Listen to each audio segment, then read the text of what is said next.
തലച്ചോറിലേക്കുള്ള രക്തക്കുഴലിൽ വരുന്ന വ്യതിയാനം മൂലമാണ് സ്ട്രോക്ക് ഉണ്ടാകുന്നത്. സ്ട്രോക്ക് രണ്ട് തരത്തിലുണ്ട്: ഇസ്കിമിക് സ്ട്രോക്ക് അല്ലെങ്കിൽ ഹെമറാജിക് സ്ട്രോക്ക്. ഇസ്കിമിക് സ്ട്രോക്ക് എന്നാൽ തലച്ചോറിലേക്കുള്ള രക്തക്കുഴലുകളിൽ രക്തം കട്ട പിടിച്ച് വരുന്നതിനെയാണ് ഇസ്കിമിക് സ്ട്രോക്ക് എന്ന് പറയുന്നത്. ഹെമറാജിക് സ്ട്രോക്ക് എന്നാൽ രക്തസ്രാവം, തലച്ചോറിനുള്ളിൽ രക്തം സ്രവിക്കുന്നതിനെയാണ് ഹെമറാജിക് സ്ട്രോക്ക് എന്ന് പറയുന്നത്. സാധാരണഗതിയിൽ നമുക്ക് കാണുന്ന സ്ട്രോക്കുകളിൽ ഒരു 85% ഇസ്കിമിക് സ്ട്രോക്കാണ്. സ്ട്രോക്കിൻ്റെ ലക്ഷണങ്ങൾ എന്തൊക്കെയാണ്?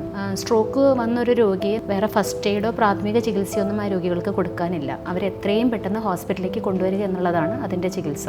കാരണം ഓരോ സെക്കൻഡിലും 2 മില്യൺ ന്യൂറോൺസ് വെച്ചിട്ടാണ് സ്ട്രോക്ക് വന്നു കഴിഞ്ഞാൽ നശിച്ചു പോകുന്നത്. അപ്പോൾ സ്ട്രോക്ക് വന്ന ഒരു രോഗിക്ക് കാണുന്ന ചില ലക്ഷണങ്ങളുണ്ട്. അതിന് നമുക്ക് ബി ഫാസ്റ്റ് എന്നൊരു ന്യൂമോണിക് വെച്ച് നമുക്ക് പറയാം.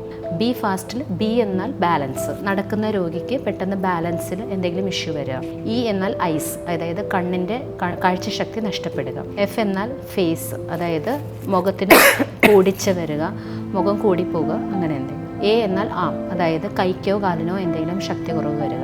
എസ് സ്പീച്ച്, അതായത് സംസാരത്തിൽ എന്തെങ്കിലും കൊഞ്ഞപ്പോ അങ്ങനെ എന്തെങ്കിലും ബുദ്ധിമുട്ട് വരും. ഇങ്ങനത്തെ എന്തെങ്കിലും ഇഷ്യൂസ് ഉണ്ടെങ്കിൽ ആ രോഗിയെ എത്രയും പെട്ടെന്ന് ഹോസ്പിറ്റലിലേക്ക് കൊണ്ടുവരിക എന്നുള്ളതാണ് അതിൻ്റെ ചികിത്സ.